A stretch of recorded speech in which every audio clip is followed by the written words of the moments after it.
Adapun Yusuf telah dibawa ke Mesir, dan Potifar, seorang Mesir, pegawai istana Fir'aun, kepala pengawal raja, membeli dia dari tangan orang Ismail yang telah membawa dia ke situ. Tetapi Tuhan menyertai Yusuf, sehingga ia menjadi seorang yang selalu berhasil dalam pekerjaannya.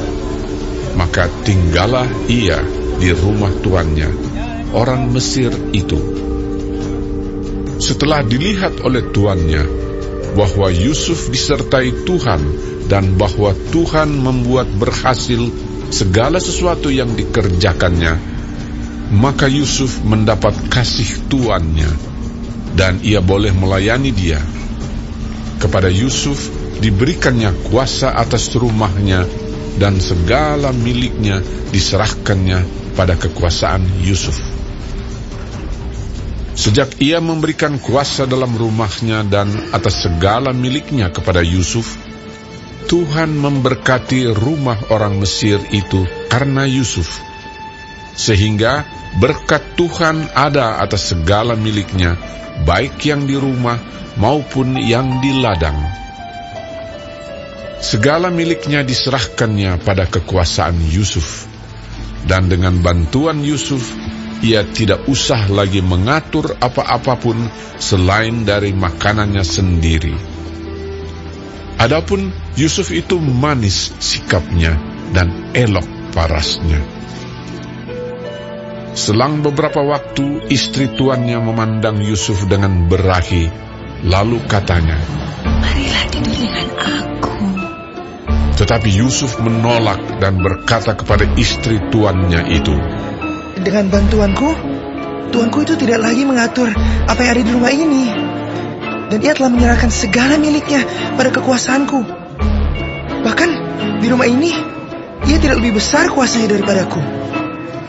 Dan tiada yang tidak diserahkannya kepadaku selain daripada engkau, sebab engkau istrinya. Bagaimana mungkin aku melakukan kejahatan yang besar ini dan berbuat dosa terhadap Allah?" Walaupun dari hari ke hari perempuan itu membujuk Yusuf, Yusuf tidak mendengarkan bujukannya itu untuk tidur di sisinya dan bersetubuh dengan dia. Pada suatu hari, masuklah Yusuf ke dalam rumah untuk melakukan pekerjaannya. Sedang dari seisi rumah itu, seorang pun tidak ada di rumah. Lalu perempuan itu memegang baju Yusuf sambil berkata, "Marilah tidur dengan aku." Tetapi Yusuf meninggalkan bajunya di tangan perempuan itu dan lari keluar. Ketika dilihat perempuan itu bahwa Yusuf meninggalkan bajunya dalam tangannya dan telah lari keluar, dipanggilnyalah seisi rumah itu, lalu katanya kepada mereka, "Lihat, dibawanya kemari seorang Ibrani, supaya orang ini dapat mempermainkan kita. Orang ini mendekati aku untuk tidur dengan aku. Tetapi aku berteriak-teriak dengan suara keras. Dan ketika didengarnya bahwa aku berteriak sekeras-kerasnya, ditinggalkannya lah bajunya padaku. Lalu ia lari keluar." Juga ditaruhnya baju Yusuf itu di sisinya sampai tuan rumah pulang. Perkataan itu jugalah yang diceritakan perempuan itu kepada Potifar. Katanya, "Hamba orang Ibrani yang kau bawa kemari itu datang kepadaku untuk mempermainkan aku. Tetapi ketika aku berteriak sekeras-kerasnya, ditinggalkannya bajunya padaku. Lalu ia lari keluar." Baru saja didengar oleh tuannya perkataan yang diceritakan istrinya kepadanya. "Begini begitulah aku diperlakukan oleh hambamu itu." Maka bangkitlah amarahnya. Lalu Yusuf ditangkap oleh tuannya dan dimasukkan ke dalam penjara, tempat tahanan-tahanan raja dikurung. Demikianlah Yusuf dipenjarakan di sana. Tetapi Tuhan menyertai Yusuf dan melimpahkan kasih setianya kepadanya, dan membuat Yusuf kesayangan bagi kepala penjara itu. Sebab itu kepala penjara mempercayakan semua tahanan dalam penjara itu kepada Yusuf, dan segala pekerjaan yang harus dilakukan di situ dialah yang mengurusnya. Dan kepala penjara tidak mencampuri segala yang dipercayakannya kepada Yusuf, karena Tuhan menyertai dia, dan apa yang dikerjakannya dibuat Tuhan berhasil.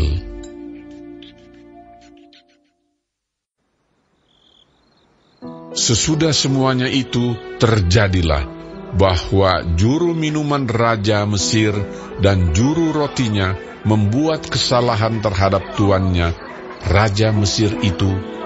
Maka murkalah Fir'aun kepada kedua pegawai istananya, kepala juru minuman dan kepala juru roti itu. Ia menahan mereka dalam rumah kepala pengawal raja, dalam penjara tempat Yusuf dikurung. Kepala pengawal raja menempatkan Yusuf bersama-sama dengan mereka untuk melayani mereka. Demikianlah mereka ditahan beberapa waktu lamanya. Pada suatu kali bermimpilah mereka keduanya, baik juru minuman maupun juru roti Raja Mesir yang ditahan dalam penjara itu. Masing-masing ada mimpinya pada satu malam juga, dan mimpi masing-masing itu ada artinya sendiri. Ketika pada waktu pagi Yusuf datang kepada mereka, segera dilihatnya bahwa mereka bersusah hati. Lalu ia bertanya kepada pegawai-pegawai istana Fir'aun yang ditahan bersama-sama dengan dia dalam rumah tuannya itu, "Mengapakah hari ini mukamu semuram itu?" Jawab mereka kepadanya, "Kami bermimpi, tetapi tidak ada orang yang dapat mengartikannya." Lalu kata Yusuf kepada mereka, "Bukankah Allah yang menerangkan arti mimpi? Ceritakanlah kiranya mimpimu itu kepadaku." Kemudian juru minuman itu menceritakan mimpinya kepada Yusuf. Katanya, "Dalam mimpiku itu, tampak ada pohon anggur di depanku.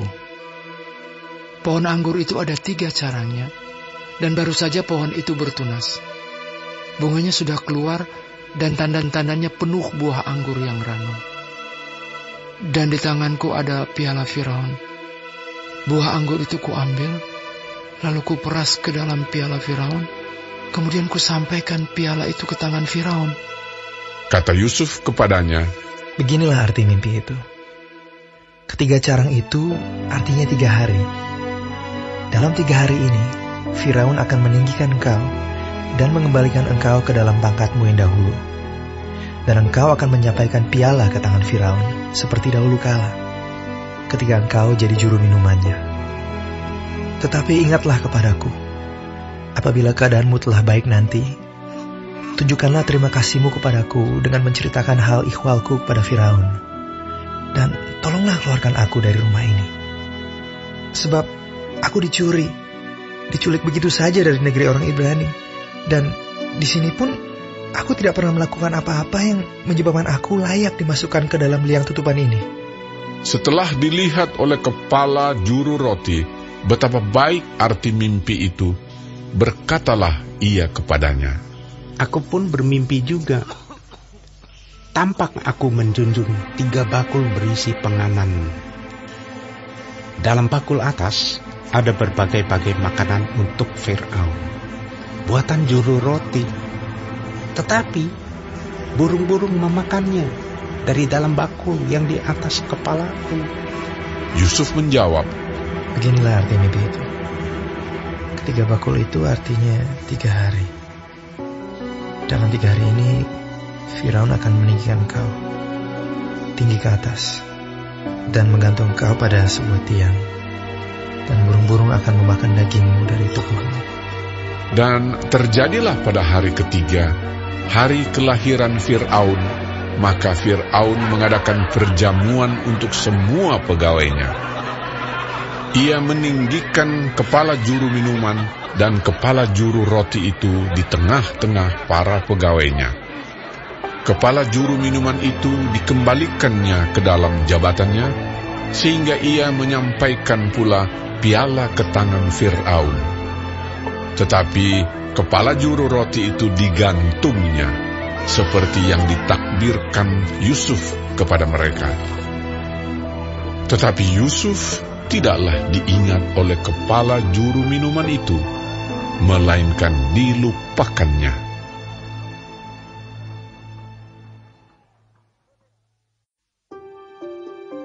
Setelah lewat 2 tahun lamanya, bermimpilah Fir'aun bahwa ia berdiri di tepi sungai Nil.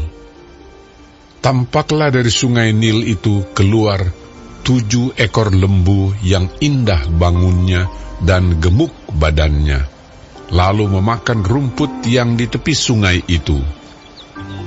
Kemudian tampaklah juga 7 ekor lembu yang lain yang keluar dari dalam sungai Nil itu, buruk bangunnya dan kurus badannya, lalu berdiri di samping lembu-lembu yang tadi di tepi sungai itu.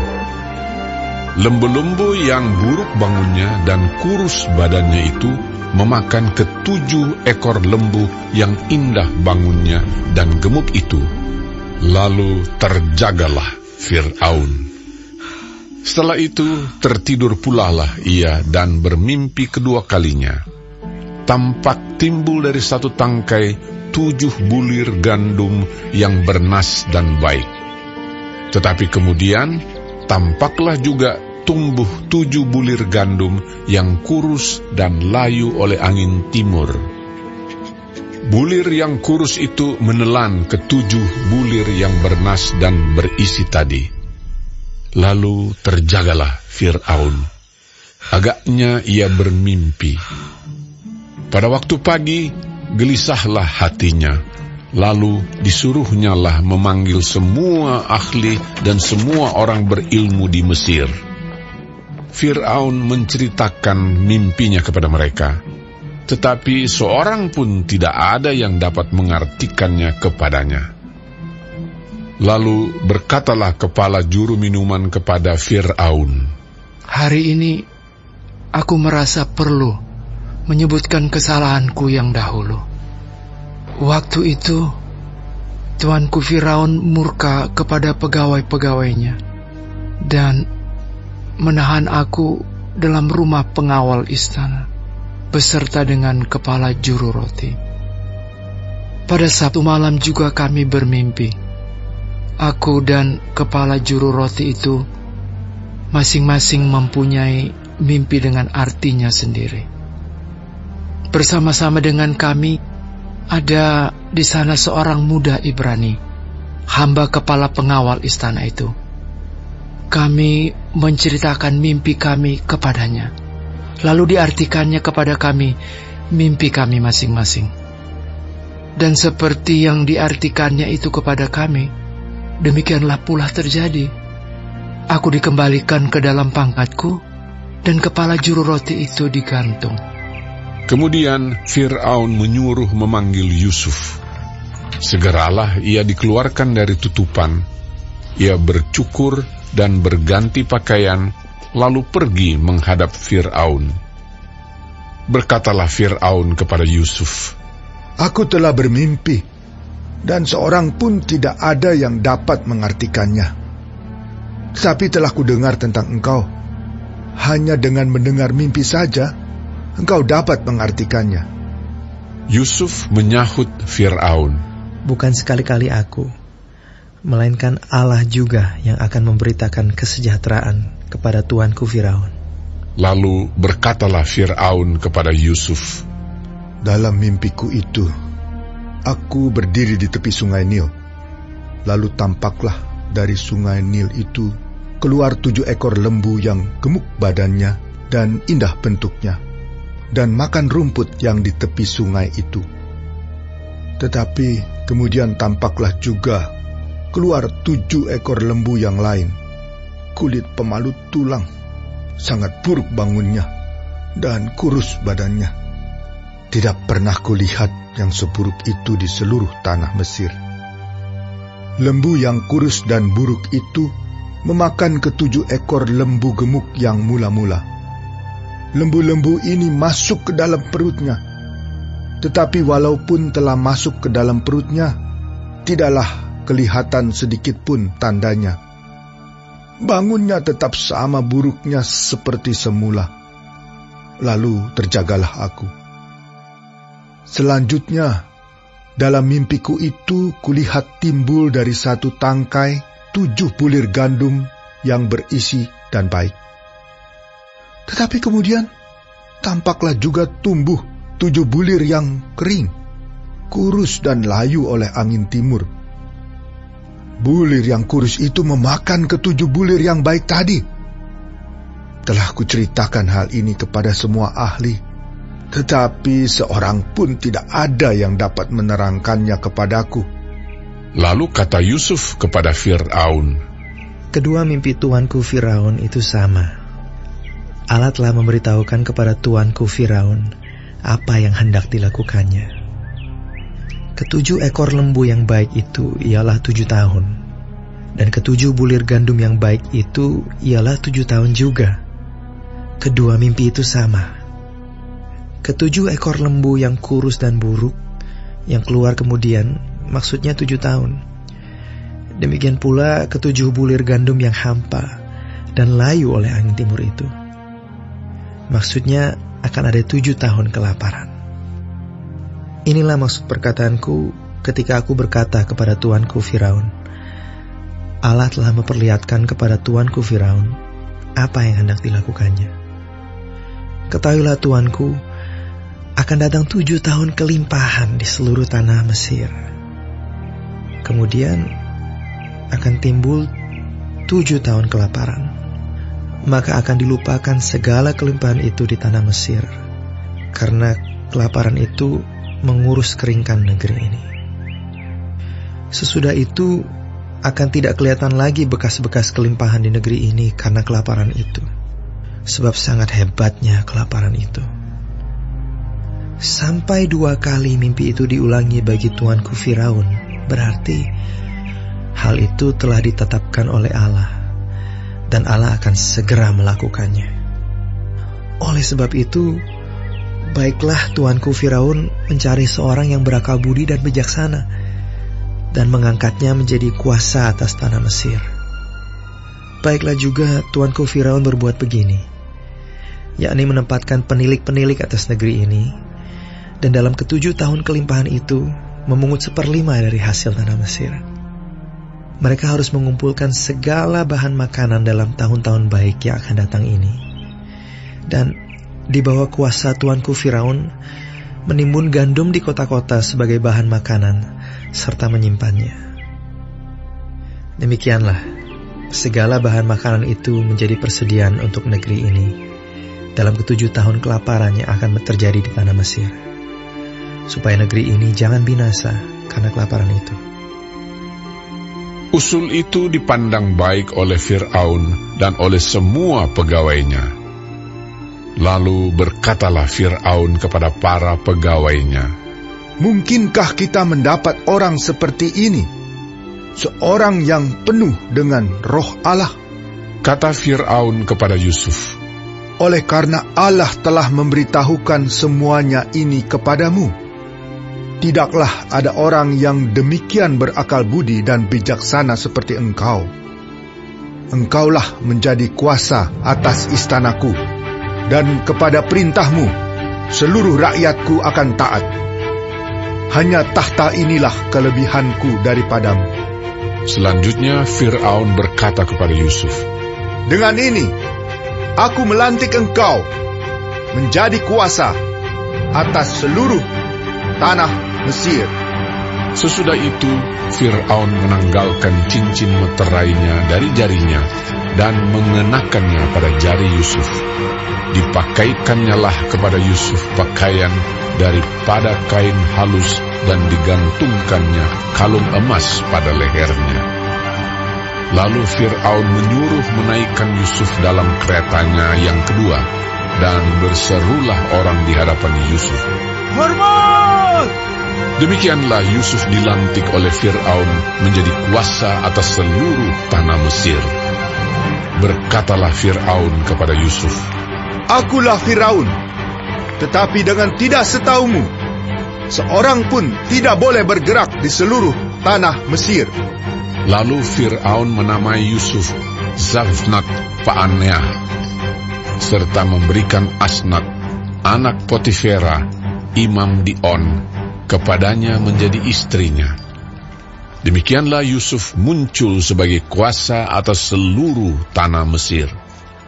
Yusuf berumur 30 tahun ketika ia menghadap Fir'aun, raja Mesir itu.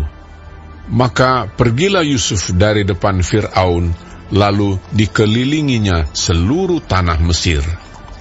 Tanah itu mengeluarkan hasil bertumpuk-tumpuk dalam ke-7 tahun kelimpahan itu. Maka Yusuf mengumpulkan segala bahan makanan ke-7 tahun kelimpahan yang ada di tanah Mesir, lalu disimpannya di kota-kota. Hasil daerah sekitar tiap-tiap kota disimpan di dalam kota itu. Demikianlah Yusuf menimbun gandum seperti pasir di laut, sangat banyak, sehingga orang berhenti menghitungnya, karena memang tidak terhitung. Sebelum datang tahun kelaparan itu, lahirlah bagi Yusuf 2 orang anak laki-laki yang dilahirkan oleh Asnat, anak Potifera, imam di On. Yusuf memberi nama Manasye kepada anak sulungnya itu, sebab katanya, Allah telah membuat aku lupa sama sekali kepada kesukaranku dan kepada rumah bapakku. Dan kepada anaknya yang kedua diberinya nama Efraim, sebab katanya, Allah membuat aku mendapat anak dalam negeri kesengsaraanku. Setelah lewat ke-7 tahun kelimpahan yang ada di tanah Mesir itu, mulailah datang 7 tahun kelaparan, seperti yang telah dikatakan Yusuf. Dalam segala negeri ada kelaparan, tetapi di seluruh negeri Mesir ada roti. Ketika seluruh negeri Mesir menderita kelaparan, dan rakyat berteriak meminta roti kepada Fir'aun, berkatalah Fir'aun kepada semua orang Mesir, Pergilah kepada Yusuf, perbuatlah apa yang akan dikatakannya kepadamu. Kelaparan itu merajalela di seluruh bumi. Maka Yusuf membuka segala lumbung dan menjual gandum kepada orang Mesir, sebab makin hebat kelaparan itu di tanah Mesir. Juga dari seluruh bumi datanglah orang ke Mesir untuk membeli gandum dari Yusuf, sebab hebat kelaparan itu di seluruh bumi.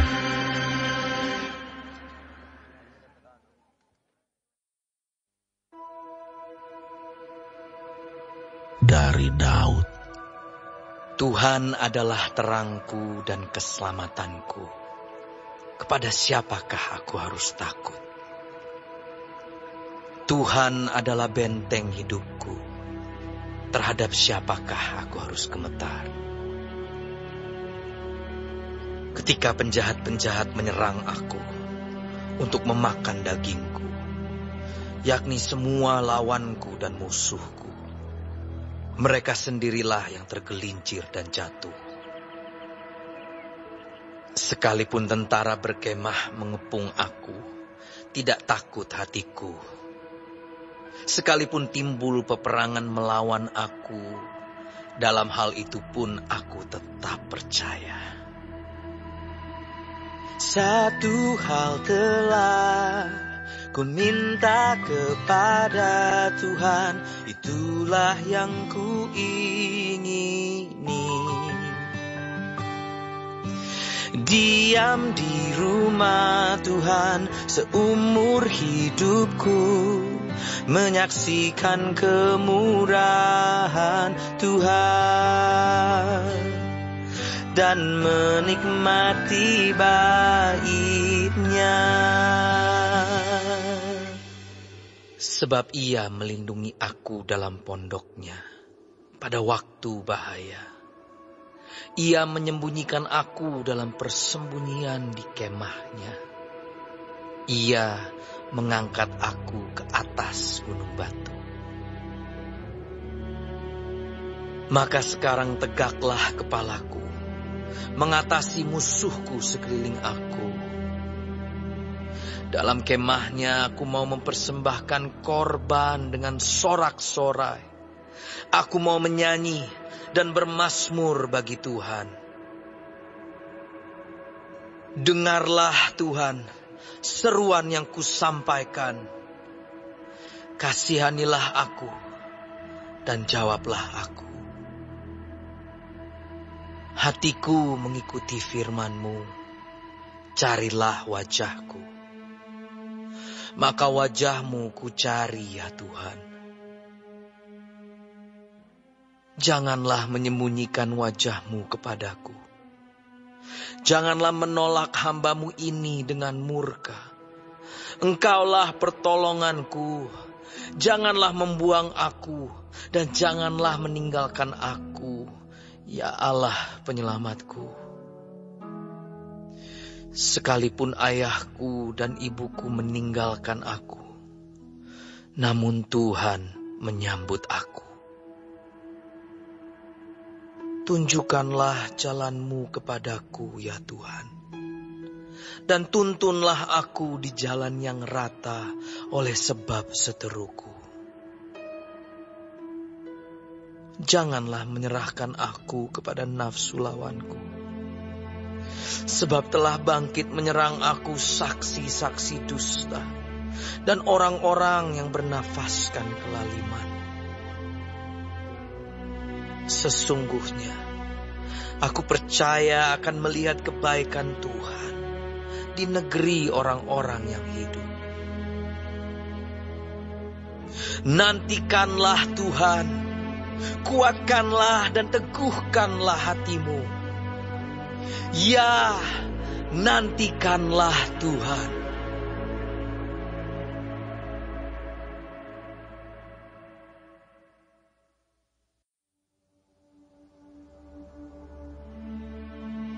Juga ini adalah amsal-amsal Salomo yang dikumpulkan pegawai-pegawai Hizkia, Raja Yehuda.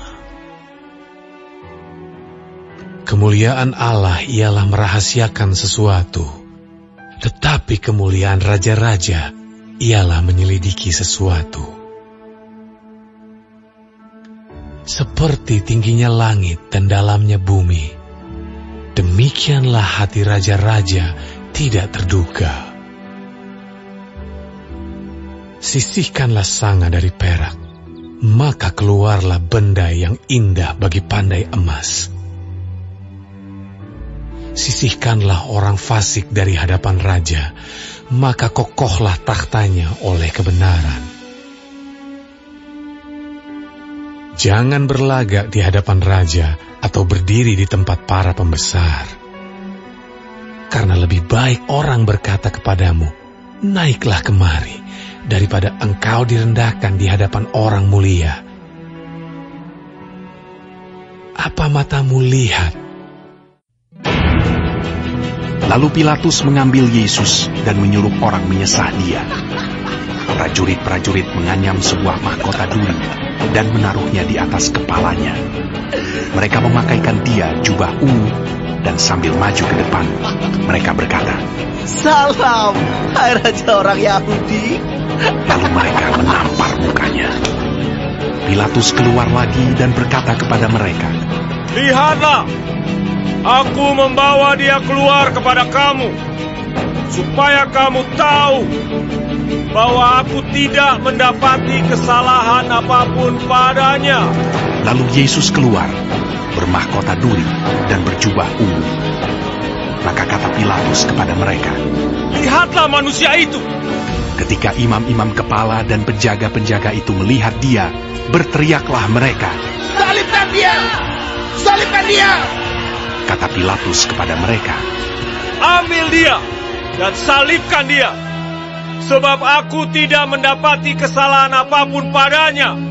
Jawab orang-orang Yahudi itu kepadanya, "Kami mempunyai hukum, dan menurut hukum itu ia harus mati, sebab ia menganggap dirinya sebagai anak Allah." Ketika Pilatus mendengar perkataan itu, bertambah takutlah ia. Lalu ia masuk pula ke dalam gedung pengadilan dan berkata kepada Yesus, "Dari manakah asalmu?" Tetapi Yesus tidak memberi jawab kepadanya. Maka kata Pilatus kepadanya, "Tidakkah engkau mau bicara dengan aku? Tidakkah engkau tahu bahwa aku berkuasa untuk membebaskan engkau dan berkuasa juga untuk menyalibkan engkau?" Yesus menjawab, "Engkau tidak mempunyai kuasa apapun terhadap aku. Jikalau kuasa itu tidak diberikan kepadamu dari atas. Sebab itu, Dia yang menyerahkan aku kepadamu lebih besar dosanya." Sejak itu Pilatus berusaha untuk membebaskan dia, tetapi orang-orang Yahudi berteriak, "Jikalau engkau membebaskan dia, engkau bukanlah sahabat Kaisar. Setiap orang yang menganggap dirinya sebagai raja, ia melawan Kaisar." Ketika Pilatus mendengar perkataan itu, ia menyuruh membawa Yesus keluar, dan ia duduk di kursi pengadilan di tempat yang bernama Litos Trotos, dalam bahasa Ibrani Gabata. Hari itu ialah hari persiapan Paskah, kira-kira jam 12. Kata Pilatus kepada orang-orang Yahudi itu, "Inilah rajamu!" Maka berteriaklah mereka, "Enyahkan dia! Enyahkan dia! Salibkan dia!" Kata Pilatus kepada mereka, "Haruskah aku menyalibkan rajamu?" Jawab imam-imam kepala, "Kami tidak mempunyai raja selain daripada Kaisar." Akhirnya Pilatus menyerahkan Yesus kepada mereka untuk disalibkan. Mereka menerima Yesus. Sambil memikul salibnya, ia pergi keluar ke tempat yang bernama tempat tengkorak, dalam bahasa Ibrani, Golgota. Dan di situ ia disalibkan mereka, dan bersama-sama dengan dia disalibkan juga dua orang lain sebelah menyebelah, Yesus di tengah-tengah. Dan Pilatus menyuruh memasang juga tulisan di atas kayu salib itu, bunyinya, "Yesus, orang Nazaret, Raja orang Yahudi." Banyak orang Yahudi yang membaca tulisan itu, sebab tempat di mana Yesus disalibkan letaknya dekat kota, dan kata-kata itu tertulis dalam bahasa Ibrani, bahasa Latin, dan bahasa Yunani. Maka kata imam-imam kepala orang Yahudi kepada Pilatus, "Jangan engkau menulis Raja orang Yahudi, tetapi bahwa ia mengatakan, Aku adalah Raja orang Yahudi." Jawab Pilatus, "Apa yang kutulis, tetap tertulis." Sesudah prajurit-prajurit itu menyalibkan Yesus, mereka mengambil pakaiannya, lalu membaginya menjadi 4 bagian. Untuk tiap-tiap prajurit 1 bagian. Dan jubahnya juga mereka ambil. Jubah itu tidak berjahit, dari atas ke bawah hanya 1 tenunan saja. Karena itu mereka berkata seorang kepada yang lain, "Janganlah kita membaginya menjadi beberapa potong, tetapi baiklah kita membuang undi untuk menentukan siapa yang mendapatnya." Demikianlah hendaknya supaya genaplah yang ada tertulis dalam kitab suci. Mereka membagi-bagi pakaianku di antara mereka, dan mereka membuang undi atas jubahku. Hal itu telah dilakukan prajurit-prajurit itu. Dan dekat salib Yesus berdiri ibunya dan saudara ibunya, Maria, istri Klopas, dan Maria Magdalena. Ketika Yesus melihat ibunya dan murid yang dikasihinya di sampingnya, berkatalah ia kepada ibunya, "Ibu, inilah anakmu." Kemudian katanya kepada murid-muridnya, "Inilah ibumu.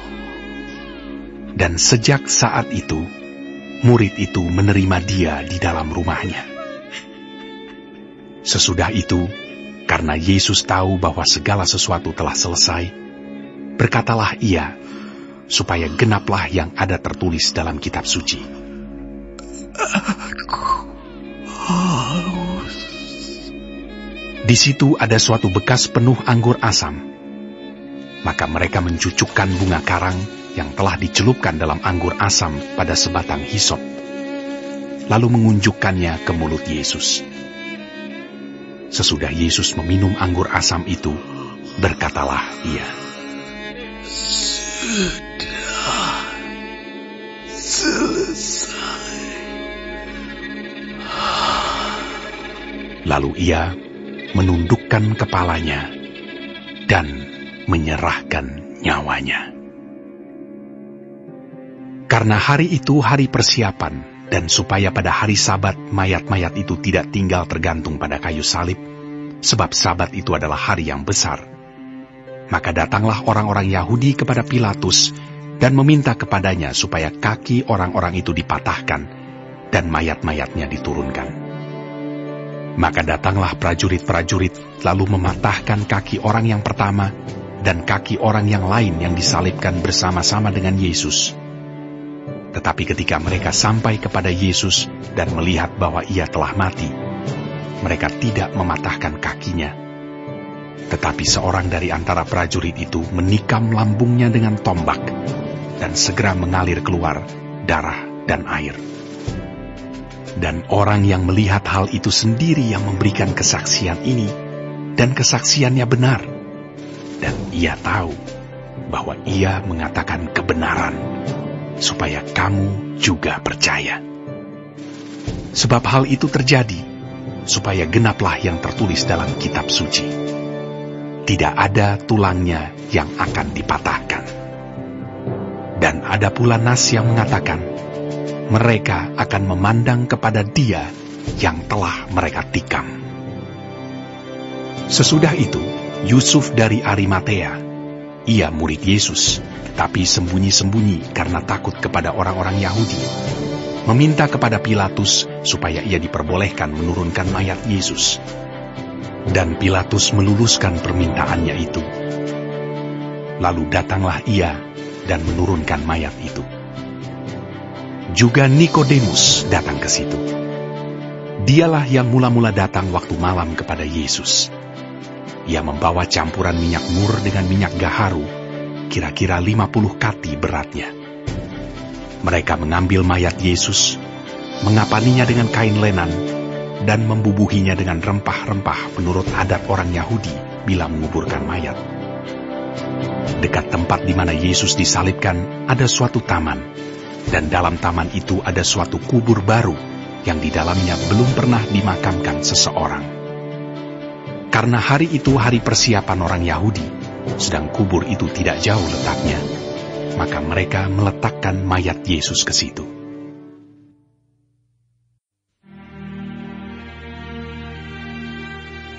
Apakah kamu tidak tahu, saudara-saudara? Sebab aku berbicara kepada mereka yang mengetahui hukum, bahwa hukum berkuasa atas seseorang selama orang itu hidup. Sebab seorang istri terikat oleh hukum kepada suaminya selama suaminya itu hidup. Akan tetapi apabila suaminya itu mati, bebaslah ia dari hukum yang mengikatnya kepada suaminya itu. Jadi selama suaminya hidup, ia dianggap berzina kalau ia menjadi istri laki-laki lain. Tetapi jika suaminya telah mati, ia bebas dari hukum, sehingga ia bukanlah berzina kalau ia menjadi istri laki-laki lain. Sebab itu saudara-saudaraku, kamu juga telah mati bagi hukum Taurat oleh tubuh Kristus, supaya kamu menjadi milik orang lain, yaitu milik Dia yang telah dibangkitkan dari antara orang mati, agar kita berbuah bagi Allah. Sebab waktu kita masih hidup di dalam daging, hawa nafsu dosa yang dirangsang oleh hukum Taurat bekerja dalam anggota-anggota tubuh kita agar kita berbuah bagi maut. Tetapi sekarang kita telah dibebaskan dari hukum Taurat, sebab kita telah mati bagi Dia yang mengurung kita, sehingga kita sekarang melayani dalam keadaan baru menurut roh, dan bukan dalam keadaan lama menurut huruf hukum Taurat. Jika demikian, apakah yang hendak kita katakan? Apakah hukum Taurat itu dosa? Sekali-kali tidak. Sebaliknya, justru oleh hukum Taurat aku telah mengenal dosa. Karena aku juga tidak tahu apa itu keinginan. Kalau hukum Taurat tidak mengatakan, jangan mengingini. Tetapi dalam perintah itu, dosa mendapat kesempatan untuk membangkitkan di dalam diriku rupa-rupa keinginan. Sebab tanpa hukum Taurat, dosa mati. Dahulu aku hidup tanpa hukum Taurat. Akan tetapi sesudah datang perintah itu, dosa mulai hidup. Sebaliknya aku mati. Dan perintah yang seharusnya membawa kepada hidup, ternyata bagiku justru membawa kepada kematian. Sebab dalam perintah itu, dosa mendapat kesempatan untuk menipu aku. Dan oleh perintah itu, ia membunuh aku. Jadi, hukum Taurat adalah kudus. Dan perintah itu juga adalah kudus, benar dan baik. Jika demikian, adakah yang baik itu menjadi kematian bagiku? Sekali-kali tidak. Tetapi supaya nyata bahwa ia adalah dosa, maka dosa mempergunakan yang baik untuk mendatangkan kematian bagiku, supaya oleh perintah itu dosa lebih nyata lagi keadaannya sebagai dosa. Sebab kita tahu bahwa hukum Taurat adalah rohani, tetapi aku bersifat daging, terjual di bawah kuasa dosa. Sebab apa yang aku perbuat, aku tidak tahu. Karena bukan apa yang kukendaki yang aku perbuat, tetapi apa yang aku benci, itulah yang aku perbuat. Jadi jika aku perbuat apa yang tidak aku kehendaki, aku menyetujui bahwa hukum Taurat itu baik. Kalau demikian, bukan aku lagi yang memperbuatnya, tetapi dosa yang ada di dalam aku. Sebab aku tahu bahwa di dalam aku, yaitu di dalam aku sebagai manusia, tidak ada sesuatu yang baik. Sebab kehendak memang ada di dalam aku, tetapi bukan hal berbuat apa yang baik. Sebab bukan apa yang aku kehendaki, yaitu yang baik yang aku perbuat, melainkan apa yang tidak aku kehendaki, yaitu yang jahat yang aku perbuat. Jadi, jika aku berbuat apa yang tidak aku kehendaki, maka bukan lagi aku yang memperbuatnya, tetapi dosa yang diam di dalam aku. Demikianlah aku dapati hukum ini. Jika aku menghendaki berbuat apa yang baik, yang jahat itu ada padaku. Sebab di dalam batinku, aku suka akan hukum Allah. Tetapi di dalam anggota-anggota tubuhku, aku melihat hukum lain yang berjuang melawan hukum akal budiku, dan membuat aku menjadi tawanan hukum dosa yang ada di dalam anggota-anggota tubuhku.